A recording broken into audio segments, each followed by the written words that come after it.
Incorporated. Welcome to the Bartow Ford Real Animals Radio Show, your weekly voyage into Florida fishing. Presented by Hubbard's Marina, hosted by Captain Mike Anderson and Captain Dylan Hubbard. Good morning, Tampa Bay. It's Captain Dylan Hubbard here for the Bartow Ford Real Animals Radio Show, talking fishing this morning, and hopefully hearing from you as well. Remember, the phone number to call into the show is 1-800-969-9352. This morning, I've got Captain Steve Papen from Fintastic Fishing Charters in studio with me, along with Captain Ed Walker of Light Tackle Charters. Light Tackle Fishing Charters?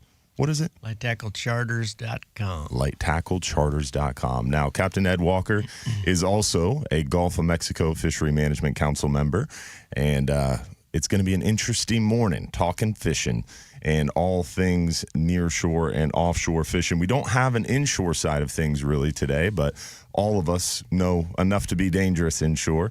I would say Ed's a little bit more of an inshore guy than Steve and I. You do some inshore stuff. You got a skiff. Your son's heavy inshore. I do. I guess the tarpon side of things. I do tarpon season for 30-something years, but I was an inshore guide for 25. So you do a little bit of everything. I've shifted now more to the offshore, kind of get away from the inshore. But for 25 years, every morning, catching bait out there on the flats. There you go. So we do have inshore side of things today as well.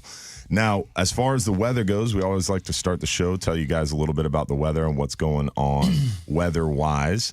Definitely going to be a little bit sporty later today. The wind is going to continue to pick up as the sun rises and be pretty blowy out of the south. And that's going to continue tomorrow until we have that cold front push through Monday morning. So going to definitely be a little breezy the next couple days. Going to be calming down for us Tuesday. Wednesday's looking pretty good. And then Thursday it picks up potentially right again. So really, if you don't get out there this morning and sneak ahead of the weather, your best day coming up looks like it's going to be Wednesday. Right now, we're on the backside of a full moon, coming up to a last quarter moon a week from today. Next weekend, Saturday, is that last quarter moon. So tides are going to be slowing down probably Wednesday. It looks like the tides are going to start to weaken a little bit. But a lot of moving water, a lot of moving barometer, and definitely some things shifting around. We're on that transition period now, and things are definitely starting to happen. That weather update was brought to you by our friends over at Reese Windows and Doors. Remember, Reese Windows and Doors are the leading window and door company with over 50 years in the business. They offer free installation on most windows and doors, and they install in just 6 weeks. They only use in-house installers, no freelance contractors, and their work comes with a double lifetime warranty, which means you never pay for a warranty when you sell your home, and that warranty also transfers to the new owners, adding value to your home. Visit reesewindows.com for more information. So that's your weather update. As far as the weather goes, we're definitely looking forward to things transitioning. I know we were talking before the show. You were starting to see some blackfin tuna out there. You guys both caught some tuna. That's exciting. I mean, I've been talking about it with our guys. Normally every year, like January and February around the moons, you see that big push of blackfin tuna. And this year, that didn't really happen in January and February. So I'm hoping we're going to see it here soon. I mean, we're on a full moon in March. So it seems like it's starting.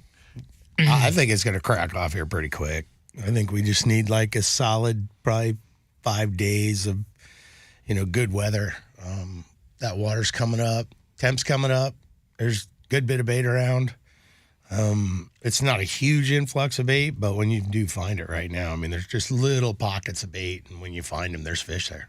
That's awesome. So my tuna experience the other day was we went really far, and the plan was to try and catch tunas and wahoos and fish our way back. And we went about 90 miles off of St. Pete, and we never saw a tuna or a wahoo or a flying fish. Wow. Or anything, even the right color water, really, for out there. It wasn't that nice purpley blue. And we trolled and we chummed and we fished all over, and we never saw any of that stuff. But I know Steve and his boys a little south of there caught some. So I think out here out front, we're getting there, but Or maybe I just drove past them because I went really far, and they were a lot closer to shore than I was, and they caught him and I didn't. So. It was funny. He was going right after him. He had everything. And, how many pounds of chum did you bring? You brought a lot of chum. 100 pounds of chum. and he's got Starlink on his boat. Why are you so happy right now, Steve? This is how it goes. I could text him from out there, and he's just like, I knew he was going after him. And I text him. I says, how's it going? Because I got a DeLorme text from the boys, and they're in 100 foot, and I get a DeLorme text from the boys that says, tuna down, another tuna down, another tuna down. And I'm like, I wonder how Ed's doing. So I text him. He's like, we haven't seen a thing. And I'm like, you should probably come back in about 70 miles. And So you're on shore getting texts from Mike on the Garmin inReach, and then you're texting Ed via his Starlink. Yeah, you gotta love technology. Yeah. Even old guys. He probably wouldn't have been if it was the other way around. That's how it goes. I mean, I'm not going to say I was kind of digging a little bit, but it was kind of fun. Nothing makes you feel better when you're not catching anything than a guy saying, man, my guys are really catching them. You're missing the bite. That's hilarious. I was just trying to help out. I mean, I don't know. Trying to fill him in. Nice guy. Nice guys finished last. About that same time, actually, I had a flame out on a breaker to my trolling motor. Like smoke filled the console and stuff. And, oh, no. And then almost exactly the same time, I get a text from Steve, man, my guys are catching tunas already over here. And I'm in there trying to fabricate some kind of a connection. Far out. Yeah. It's sketchy. But. I never had my breaker for my anchor rope ever. Yeah, your anchor rope doesn't have a breaker. It's yeah, that's right. What's an anchor? Yes, speaking of technology, that GPS trolling motor has definitely changed the game for a lot of people. It's crazy. Oh, my gosh. If mine breaks now, I'll cancel the trip. I literally haven't pulled that anchor out of the hatch this year. That's amazing. But you still have it. That's the important thing. Yeah, for situations like we had the other day. But we were in 250, so the thought of if I had to go all day dropping that thing and pulling it in 250. Let's just head in. We've been doing a lot of trolling. Yeah, that's the important thing, though, is I was talking to Lieutenant Kevin Coyne from the Coast Guard, and they have situations a lot now where boats will break down offshore, batteries will die, and they call the Coast Guard, and the Coast Guard's trying to send assets to try to get to these people, and they don't have an anchor on the boat at all. So it makes it impossible for the Coast Guard to really accurately come out and help. That's just unsafe. Right? Yeah, you need that anchor. Yeah. You need an anchor. Got to have an anchor. Should be a requirement. It's sad that you would even have to think of making it a requirement to have an anchor on a boat. Yeah. I saw a guy scalloping one day. His kids were hanging on the trolling motor. He wasn't anchored, and his kids were snorkeling, holding on to the trolling motor. Oh, my gosh. Yeah. Sketchy. Yeah, it has its limits. And diving, you don't want to go scuba dive with your boat parked on a trolling motor, obviously, because every once in a while they just click off or they drive off this way or that way. It can definitely happen. Yeah, you got to be safe. We have Captain Van Hubbard on the line calling in this morning. What's going on, Captain Van? How are you, buddy? Oh, man, what a beautiful morning. Yes, sir. It is beautiful now. But once that sun comes up, that wind's going to start gusting. I think they're saying 35 later today, 37 knot gusts or mile-an-hour gusts. That's a stiff breeze out of the south. I didn't know. Yeah, more than I'm going to tackle. I just couldn't resist an opportunity to talk to Ed Walker before daylight in the morning. That doesn't happen. That's awesome. He knows. And also on top of that, I was wondering, I'm interested that you called in because the FWC sends those FWC red tide reports every week and bi-weekly when there's a red tide bloom going on. And we had a lot of bad water situations up and down the coast since Hurricane Helene. And, those reports were saying 100, 150, 200 different samples with red tide present. And the last 2-3 weeks, knock on wood, keep our fingers crossed, it's been 1 or 0. I think the last one said there was only 2 samples that showed red tide present. So pretty awesome to see that huge decrease. Are you seeing that same thing down there? Water is looking much better. I think yesterday one was in Gulf County, way north of us and stuff. Mm-hmm. So things are looking much better. There's all kinds of fish showing up. No bunches of bait and big schools of mackerel or kings yet, but I've even heard a rumor there might be a silver king or two showing up.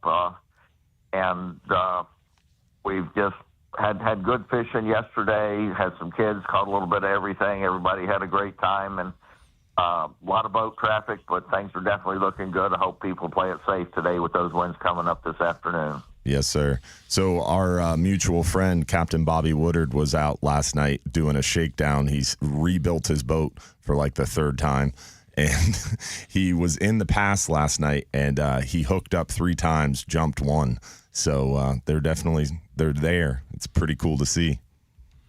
You seen any kingfish down there, Van? Yesterday on his way out. What's that? No kingfish yet, Eddie. No. If there's tarpon in the pass, if the water's clear enough, there's got to be a few kingfish in there. But the water clarity.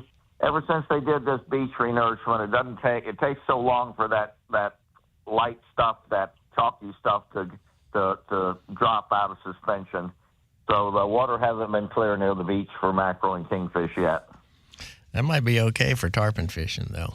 You know, might even be better. A few years up there, a few years in a row, we had problems with the gin clear, crazy clear, and watching the school of tarpon approach your line and open up a hole and go around it. No matter how light a leader you use or anything, it just took our numbers way down, and a little bit of wind stir it up, and we were, totally changes everything. So tarpon fishing wise, I might not complain about a little cloudy water along the beach. Might make it a little easier.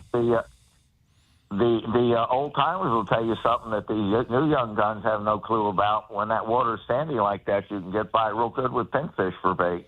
There you go. The old secret tidbit. Mm-hmm. We appreciate the phone call, Captain Van, as always. How would someone reach you if they wanted to get a hold of you for a charter? 941-468-4017. Family fun fishing. Bring the kids. There it is. We appreciate you, Captain Van. Thanks, buddy. Y'all have a great day. You too, buddy. Always a pleasure to hear from Captain Van Hubbard, and hopefully we'll hear from you as well. If you got a question, comment, fishing report, bring it to us, 1-800-969-9352. Real Animals Radio. We'll be right back. I've been telling you guys for years now about Pro Marine Performance Centers being the premier Bay Area boating resource. Well, now they've added... Van is awesome. Yep. I see him every morning down there. He picks up same dock I keep my boat for yeah. season. I don't know if I've ever met him. Really? I don't think I have. You've seen him before. Yeah, I'm sure. Everybody knows Van. Yeah. I've known his name for my whole life, but I don't know if I've ever walked up and met him. That thing coming on the radar right there. Boom. What, rain? That's tomorrow. Oh, is that tomorrow? Monday morning. Well, that's Monday, Well, 7 Monday it's down southwest, but I think it's supposed to come pretty through on spicy Sunday. there. Yeah, Monday morning we're supposed to get it. It's got some heat behind it. Yeah. But then it's weird because then Tuesday afternoon it falls off, and then Wednesday honestly looks decent. Yeah. So now I have to throw every charter I have in one single day. Yeah, I know how you survive the wintertime on the charter schedule. It's tough. You just get we got 6 trips out in 3 days. That's how you do it, That's scheduled. I would have had 7. That handles your scheduling, your charter bookings, and Yeah, all we that. have You a don't do that whole yourself. team. Yeah. That's a lot of work. I do too. Yeah. I've got a whole team. Calling people back, and then when you got to cancel, and some people want to reschedule, and some don't. That's a lot of work. Yeah. For them, it's a lot because you guys have everyone is like me talking to one guy on our charter. You have 60 people. Yeah. You make 60 phone calls. Yeah, It's challenging. couldn't do it. That's what he pays somebody to do. I You just sit on the phone. Here's your I was computer. really bad at it too. I had a couple of disasters. Like multiple people showing up. Shoot, I had the worst one ever. I don't even know if I could talk about it on the radio. I walk out with a cup of coffee at the end of my driveway to get the newspaper one morning. And this van pulls up, and these 4 guys are in it, and they stop at the end of my driveway, and they're just looking at me, and I'm like, good morning. And they're like, Ed? And I'm like, yeah. They're like, we've been waiting at the marina all fucking morning. We came down from Philadelphia to go fishing. You don't even frickin' show up. They're at my house. They're at your house? Yes, that's when I realized don't ever put your address on your website. And they were pissed. And I said, I don't have you guys booked till Thursday. They said, today is Thursday. Oh, no. Dude. That's awesome. Today is Thursday. And I'm like, whoops. These, there's not like I'm going to throw it together real quick. These guys they hate me now. Oh, yeah. Wow. That's a bad one. They're not always your fault. I mean, at your freaking house. So I immediately went on my website and I cleaned up, took my address off of there. I'm like, how the fuck is I live kind of in the boonies, People don't just randomly drop You're by not kind of there. in the boonies, bro. You're in the boonies. I know. You guys are And out I'm just there. thinking it's a nice day. I'm having a cup of coffee, going to read the newspaper, and then everything changes. Like I'm face to face with 4 angry dudes from Philadelphia. Angry dudes from Philadelphia are a whole different breed. I know, and they were fucking mad. Ruined their whole trip. Oh, wow. Yeah. I had one 2 nights ago. 1 o'clock in the morning, my phone goes off and rings. And I'm like, oh, God. How do I get a phone call at 1 o'clock in the morning? Somebody's in trouble, Something ain't right. So I pick it up, and it's some guy from Massachusetts, and he's in town, and he wants to book. He wanted to go. This was Thursday night. He wanted to go Friday, yesterday. I was like, the only thing I got for you is that I got a half day in the afternoon I can take you on. That's it. Because we have one in the morning. Here we go, boys.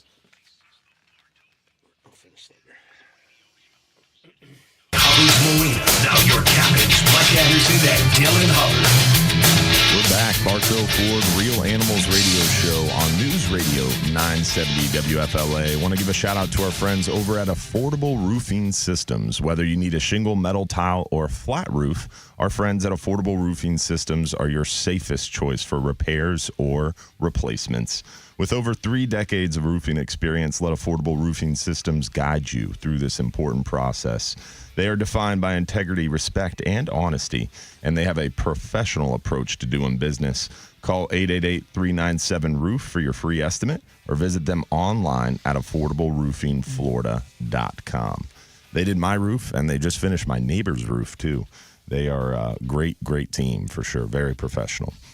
So we've been talking about the tuna bite.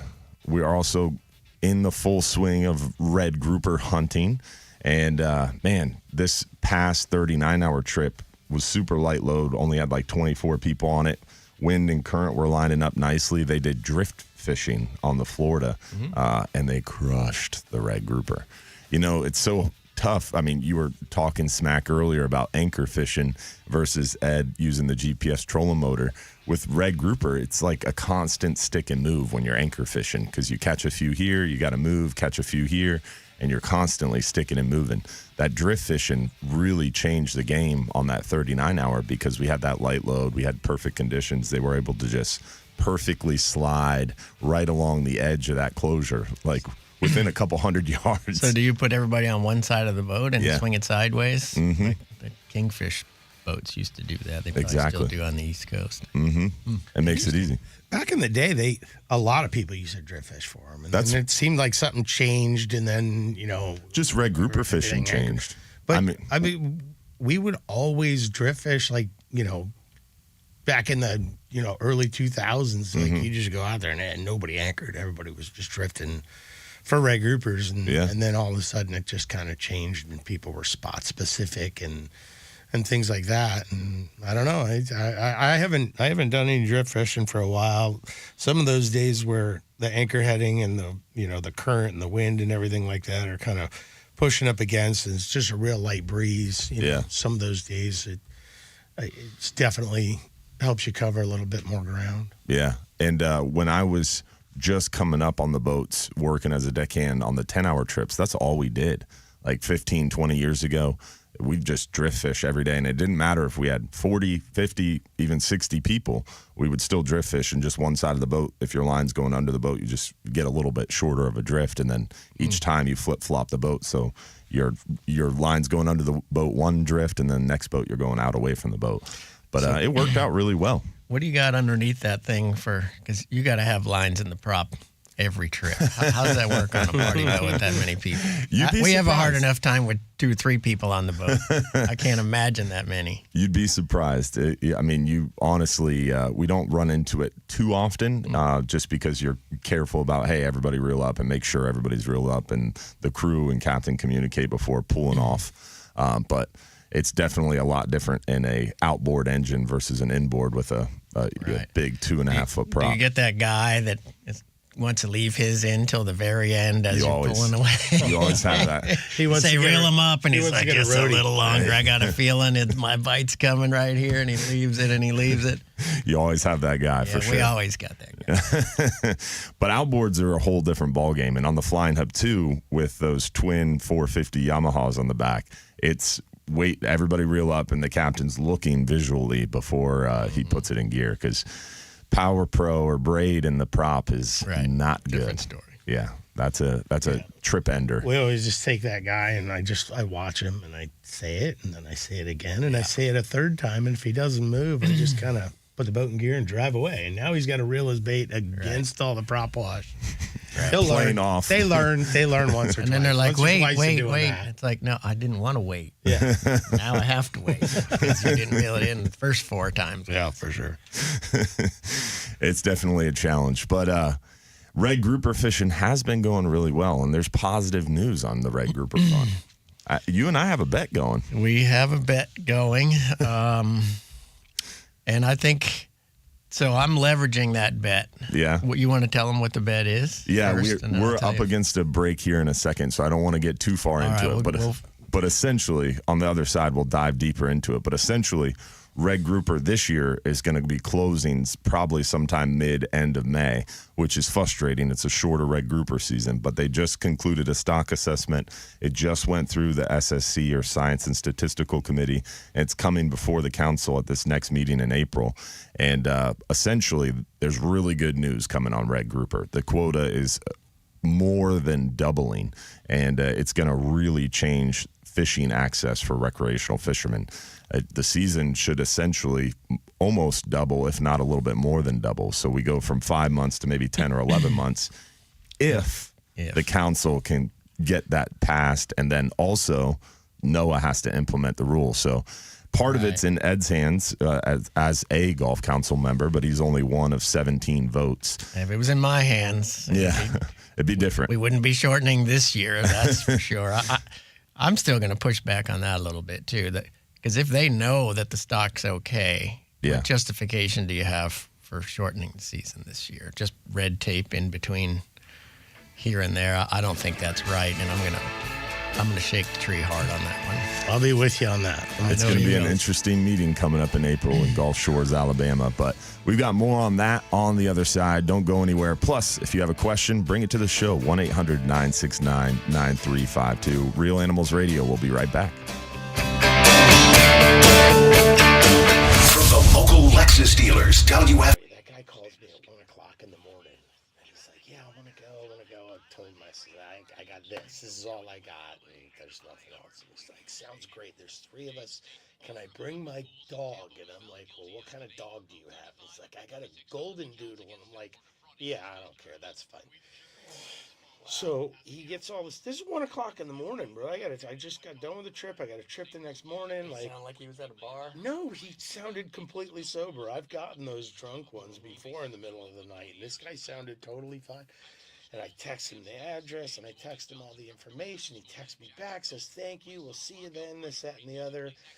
So I had a full day. I was gone early. Mike ran the half day in the morning, and then he ran back in right after the half day yesterday afternoon.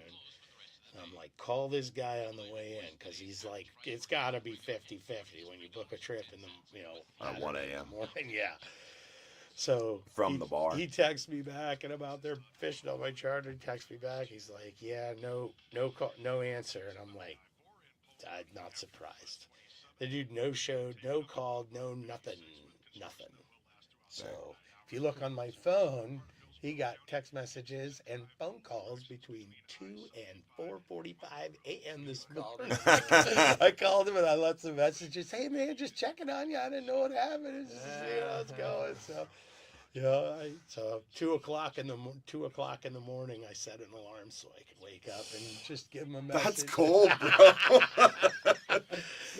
You set an alarm at 2 a.m. I did. I set an alarm so I could call him, and I just wanted to check on him and see if everything was okay. Sure. I thought maybe he got in an accident or something. I was just genuinely concerned down deep. That's funny. Can't do that, man. That's horrible. I mean, I even woke up and took your phone call at 1 o'clock in the morning. At least You don't have your phone silenced at night? no, man. Because I mean, what happens if Mine's still silent. What happens if your boy, your ride or die, whatever? Somebody calls you, they need you. So in the my morning, phone- you gotta my wake phone up is- and go, man. You can pick people that Exactly. You let through, yeah. I let my son. It's through with my 2025, wife. bro. Listen, man. Hey, listen. I gotta eat. But my crew's gotta eat. Somebody wants to call at 1 o'clock in the morning, book a charter. I'm dang sure gonna talk to them. That's I'll impressive. book it. I'm going to set an alarm at 1 a.m. What if you could just do it automatically, where you don't even have to wake up? It just calls somebody. I'll answer. I promise you. That's crazy. I will. Yeah, I have my phone silenced at night, but there's a handful of folks that can make it ring if it needs to ring. Right. Does it do it automatic? Like at 9 o'clock, it turns off. Yeah. Or something? Yeah, that's what I do too. Mm-hmm. You guys are technologically advanced. My son will come through, my wife will come through, and if there's anybody else I feel like I need to get. So in other words, if you're in trouble in the middle of the night, don't call Ed because he's not going to help you. Well, you can set a thing where if you call twice, it comes through. Yeah. Within like 5 minutes. I'm like, hey Ed, I'm in your neighbor. I'm just down the street from your house, and I fell and slipped and broke both my legs. I need your help. Yeah. Please leave a message. Thanks, Ed. Yeah, I don't remember when, but some calls started coming through kind of late at night a while back, and like people that I didn't have set to come through, and I'm like, oh shoot, that's, that means they've called at least twice in 5 minutes late at night. So I don't remember what it was, but it was some situation. Nothing worse than that no caller ID in the middle of the night. You know something's going on. Yep. So did you know this kid diver that went missing? I knew of him. He landed fish for Sean, and he was good friends with CJ. So I knew of him. And I've seen him around the docks, but I didn't know him. He seemed like a real nice guy, but again, he always seemed like pushing the limits. Like, you're gonna go commercial fishing in that 19-foot Key West boat with a single 200 on the back, and he would run like 60 miles, 70 miles, and my buddy went with him a few times. He goes, dude, we loaded that thing until there was just like 6 inches of freeboard, and we're 50 miles out. yeah. I was talking to someone yesterday who was on a trip with them. They put 1,000 pounds in the boat, and the boat was sinking. Water was coming in the stern. They had It's got the cutout transom thing on the back. Right? That's the worst. You gotta be safe, man. You can't. it's crazy. Like I said, man, you keep pushing fate, and sometimes it'll push back on you. I mean, it's a terrible way to go. I mean, it's CJ Doing was, what you love, though. I don't know. I don't know if that He's makes it probably better. chasing a Cabera. He had a black on the Yeah. on the shaft.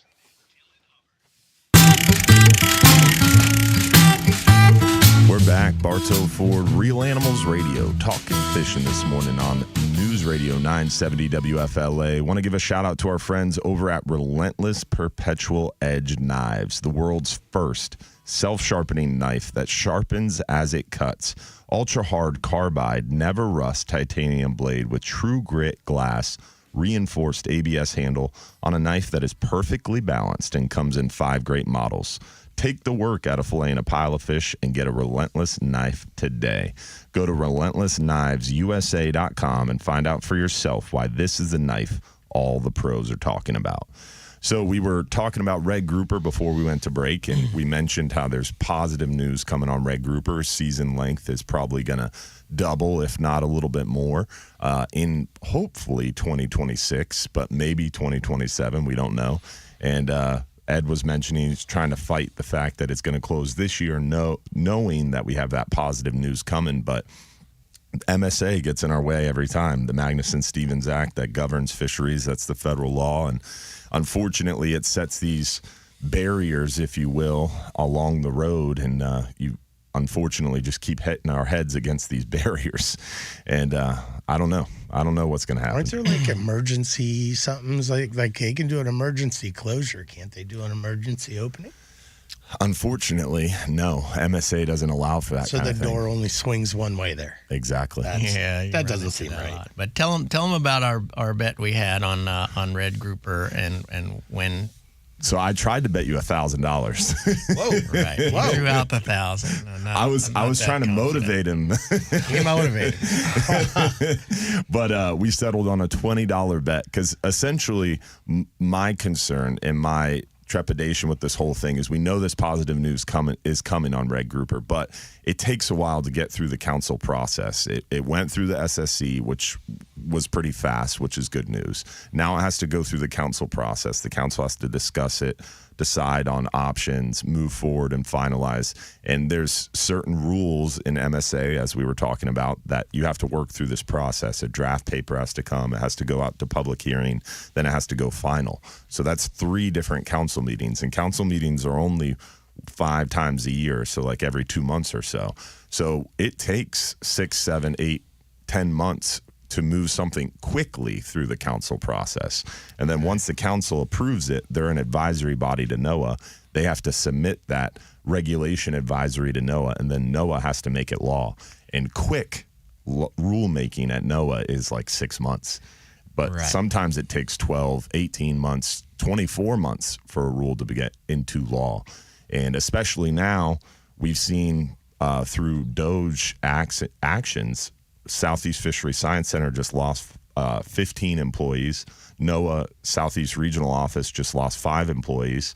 So what used to take 6 to 12 months might even take longer now. And that's a big concern I have as far as getting this rule in place for 2026. Right.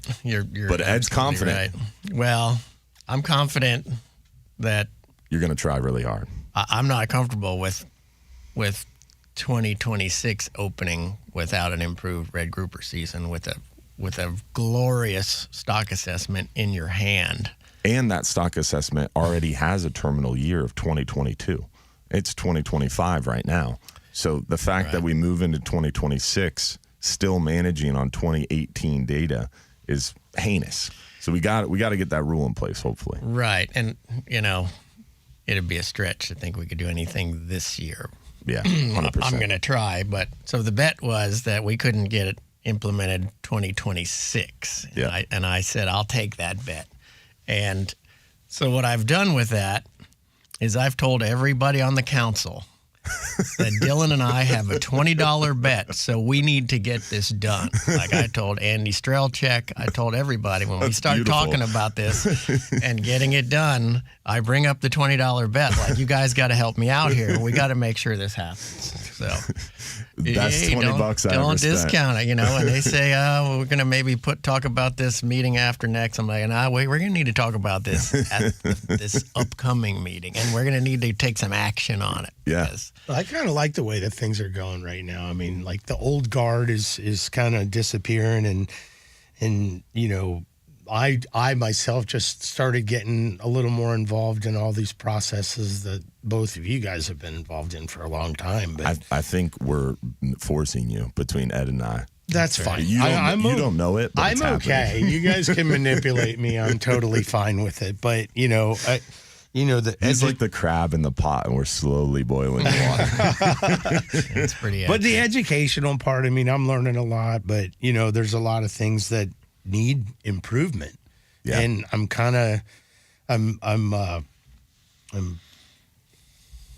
looking forward to the new guard kind of. There's a lot of things that we don't feel are acceptable And, if we can do it like all together and kind of improve the way that things are going, make them more efficient and things, because we all have the same concerns. We definitely want the fish for our kids, and we want the fish for future. We want the fish to be as healthy as possible, but we also want the most access to it. And rising tide raises all boats, right? So working together, we can get more accomplished. The challenge becomes the MSA and these roadblocks or guardrails is a good analogy I like to use, is the guardrails that keep you in the lanes, right?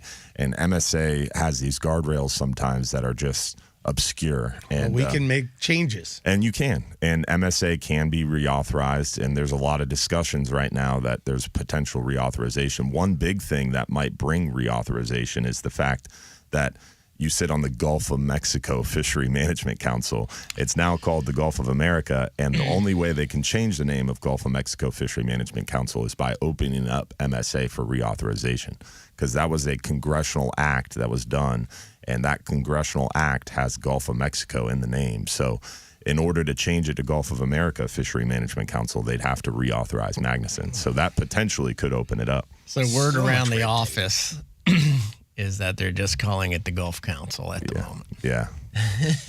Because it's, it's polarizing, and it's all the comments that the council gets on their Facebook page and stuff. It's just 3/4 of it is people arguing if it's Gulf of America or not. So to continue on with the fisheries management business, I think it's very confusing. The Gulf Council right on our boats, right? We just went through Coast Guard on the Friendly Fisherman. So the Friendly Fisherman has a new COI, or Certificate of Inspection, issued by the U.S. Coast Guard. And the Certificate of Inspection says that we have a ability to operate in the Gulf of America. And then right next to it is our federal fisheries permit that says we have the ability to fish in the Gulf of Mexico. It's very confusing. Yeah. Well, we've got Richard on the South Shore on the line. What's going on, Richard? How are you, buddy? Hey, you can call it what you want to. It's the Gulf of Mexico. It's got a good fishing in it, that's for sure. Yeah. How you doing, buddy? I'm doing all right. Dylan, since it's kind of your bailiwick, I was wondering what's your take on politics aside on these reductions at NOAA and the National Marine Fishing Agency. I'm wondering what your thoughts are as far as especially NOAA and the weather. How bad did they get hurt? So as far as how bad did they get hurt, I don't know on like a national scale. I don't have the insider knowledge. As far as the weather goes, what I've heard, some of the rumors is there's big cuts coming, and the idea is to privatize a lot of that stuff. Private business can run, in my opinion, a lot quicker. They're a lot more agile. They don't have those guardrails in place, and they can do things more effectively and efficiently, and they're incentivized to try to make a profit. So me personally, I think private business could do the same job. Now, is it right? Is it better? I don't know. I'm not going to speak to that, but that's what I've heard as rumors go, but I don't know how much the weather was affected. But I can say with confidence, I am doubtful that anybody in any position would be like, oh, this is a good idea. Let's cut hurricane forecasting. And that's been a rumor going around, and I don't personally feel that would happen, because that seems kind of illogical. But I don't know. To answer your question, Richard, I know locally the big thing, we're releasing a YouTube video on this here in the next day or two on our Hubbard's Marina YouTube channel. But I know locally the big cut, we just mentioned it, the Southeast Fisheries Science Center lost 15 people. The Southeast Fisheries Science Center is the science center that's responsible for all stock assessments for federal water species in the South Atlantic, the Caribbean, and the Gulf. So 3 councils share one science center that's responsible to do all the science for all 3 of those councils. And they just lost a huge percentage of their staff. And already things like red snapper, gag grouper, amberjack, triggerfish, those stock assessments only happen like every 3 to 5 years because there's not enough staff and there's so much capacity, and we get told all the time that they're too busy, they can't do it more frequently. Now they've lost a huge percentage of their staff. In the early indicators, the conversation is, well, our staff capacity is cut in half. So stock assessments that happened every 3 to 5 years, is that now going to be every 6 to 10 years? It's a big question mark. So I think that's one of the short-term impacts, but there's also a lot of positive things that could potentially change out of that, right? Like I was talking to some folks, and potentially the state of Florida could take over some of these stock assessments, because what a lot of people don't realize is around the Gulf Council, you're one of 17 votes, Ed, and how frequently does it seem like around the council table that people tune out when we talk about things like red grouper, gag grouper, yellowtail, hogfish, a lot of these species that are only caught in Florida? Yeah, so, that's a good point. I hadn't really thought about it that way, but for Florida-centric species like that, FWC could take over those stock assessments. State probably could do that and do a better job at it. And do it more quickly. Yeah, for you youngins that wasn't around when the state of Florida was running things as far as the fishery, it was a disaster, a debacle. Yeah. And I would argue that it's not much better at the federal level, right? I mean, we all have complaints how it goes. And I could say one thing with confidence is that state level, you can be a lot more involved. It's a little easier to go to state meetings. It's in Florida. And the Science Center for FWC is in St. Pete. So it's a lot easier to be involved in that than it is in Miami in the Southeast Fisheries Science Center. Well, all right. I was more concerned about the NOAA end of it. I'd like to have all the information I can. Yeah, I'm interested too, but I think it's a hurry up and wait kind of game right now, Richard. All right, guys. We'll talk to you later. All right, buddy. Thanks for calling in, as always. Remember, if you want to join the show, you can give us a shout, 1-800-969-9352.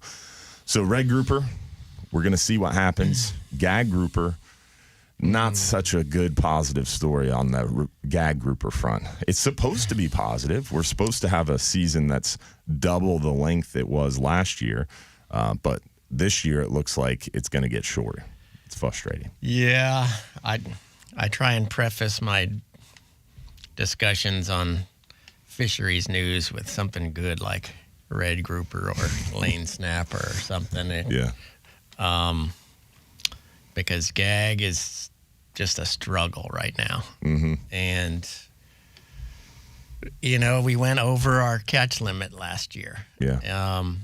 You know, it's hard to try and take credit for something good on gag right now. But what we all did with getting NOAA or NIMS to get rid of MRIP as the best available science. Is it MRIP? Yeah, you got it right. Mixed you up. got it right. MRIP. I mix them up all the time. But so it was really a huge victory. You know, Huge. they did not, NIMS would just stand by that number, say this is best available science, and the law says we have to stick with this number. And they were absurd numbers, as we all know. 1 million pounds Yeah, of the Skyway. Yeah, that one was like Yeah. 600,000 pounds off the Skyway was, well, and that, figuring those out, finding it's rare that there's something so obvious in that model Yeah. that laymen can say, wait, that's not right. Usually it's some super technical number that they accepted somewhere into the deal. But we ended up with that and a couple of other things. We got them to grudgingly, with you know, a lot of pressure we put on them, to where we actually got them to bend a little bit, I feel like. Yeah. And say, well, maybe we could look at using state numbers as best available science. Yeah.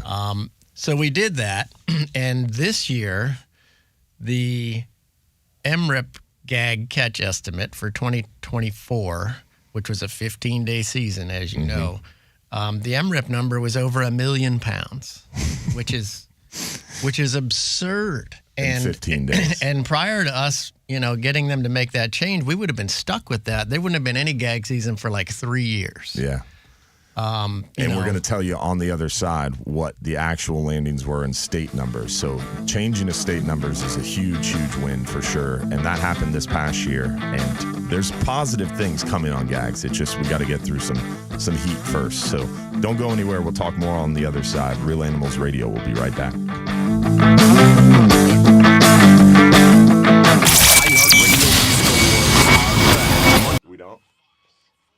thought we were going to. Does Steve know about it?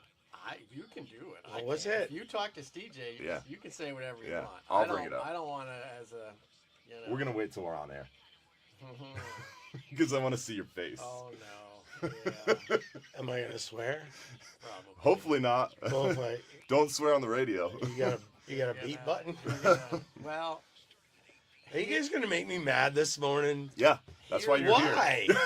Why would she make me mad? It's not right. listen to the whole explanation before you develop Jump. your. Whatever. You guys know It's that in your I'm best interest. very vocal, and I will be.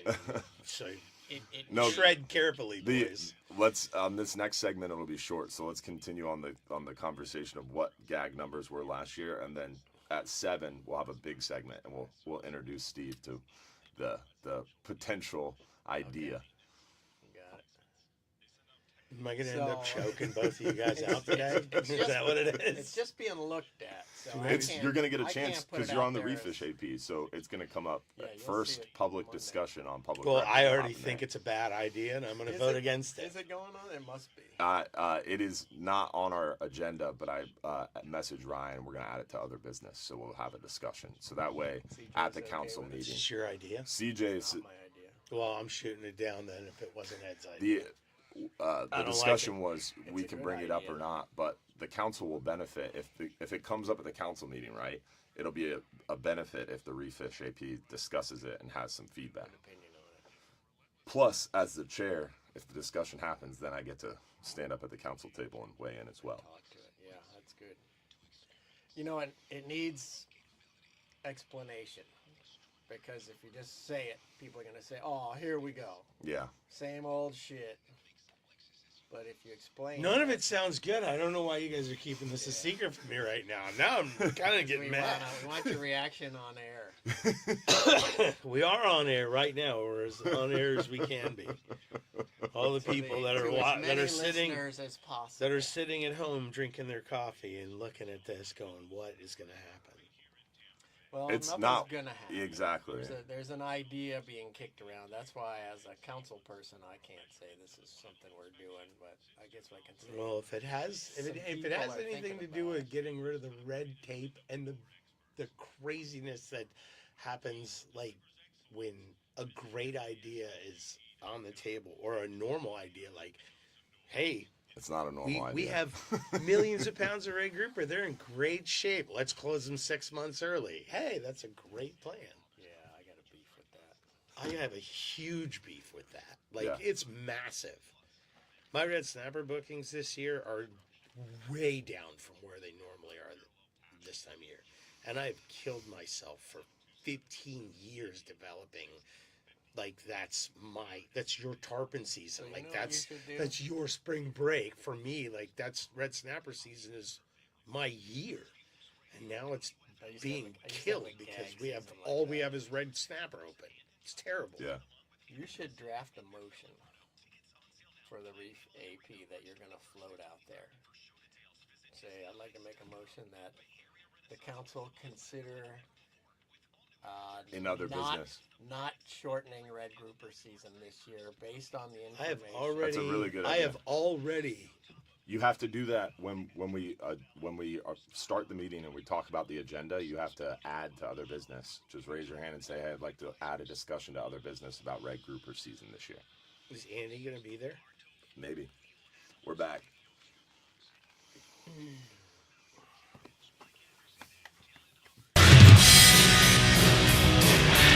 We're back. Bartow Ford Real Animals Radio talking fishing this morning. So we talked a little bit before we went to break about the gag season. Capt Ed Walker was mentioning how it was a difficult thing to call it a win, but it was a win that this year, 2025, last year, 2024, the gag grouper fishery was managed and monitored in SURF's data, the state refish data, which is the state of Florida's information instead of MRIP, because MRIP said the gag numbers were like 1 million pounds, and we would have been royally screwed and in super hot water. Right. But what happened with state numbers? So, and this is, I try and highlight this to people to show that you can make a difference. You hear it all the time. I'm sure people probably call in here and say, I don't participate in that council stuff because they don't listen to you anyway. They already have a predetermined agenda, and that's not really the case. But so with all this pressure we put on them, we got them to switch to surfs. The estimates for 2024 were over $1 million, at like $1,050,000 in MRIP, and the state estimates were 279,000 or something like that. That's a little bit of a discrepancy. A little bit. And you know, I think those are pretty accurate. Yeah. You know, a lot of people will never accept any catch estimate that puts them over. There's something happened. But so they got rid of, there's no shore-based landings in that for gag. So that made a big deal. Now, you know, it's hard to say we got a great victory when you ended up with a 15-day gag season. Yeah.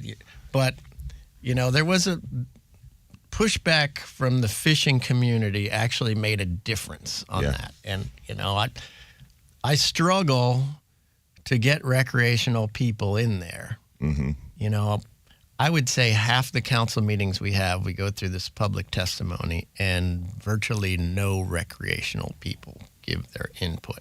Yeah. So, and the commercial guys are up there sniping them. Mm-hmm. And sometimes the charter boat guys are sniping the recreational community, and nobody from the rec community goes up there and, you know, stands up, and you do, and, you know, there's maybe one guy from ASA, but it would carry more weight to me if regular Joe comes up there and says, look, I work 5 days a week and I like to take my kids fishing on Saturday. And a lot of people are sitting at home right now thinking, well, I can't go to these golf council meetings. I can't take a week off of work. I can't travel to Gulf Shores, Alabama, where the next meeting is going to be in early April. But now, a positive thing that came out of COVID is you can weigh into these meetings, you can join these meetings, and you can also give public comment virtually. Yeah, they have webinars for all of them. And so now, and it works. You don't have to attend the whole meeting. You don't have to sit in that meeting on a web call for 4 days. You can literally look at the agenda, find out when public comment is, join the webinar, and give public comment. You could take 15 minutes to join public comment. And I wish you would, because, you know, sometimes there's an issue that I would like to, you know, kind of push, and I need some backup. Yeah. You know, I'm one of 17 people. One thing comes to mind. A few years ago, there was a proposal to make some species a weekend fishery, which would have made the season like 6 months long. Might have been red snapper or something at the time. And I thought that was a good idea. And most rec people I talked to thought the same, but not one of them spoke when that was on the list. The for hire guys, for some reason, shot that down.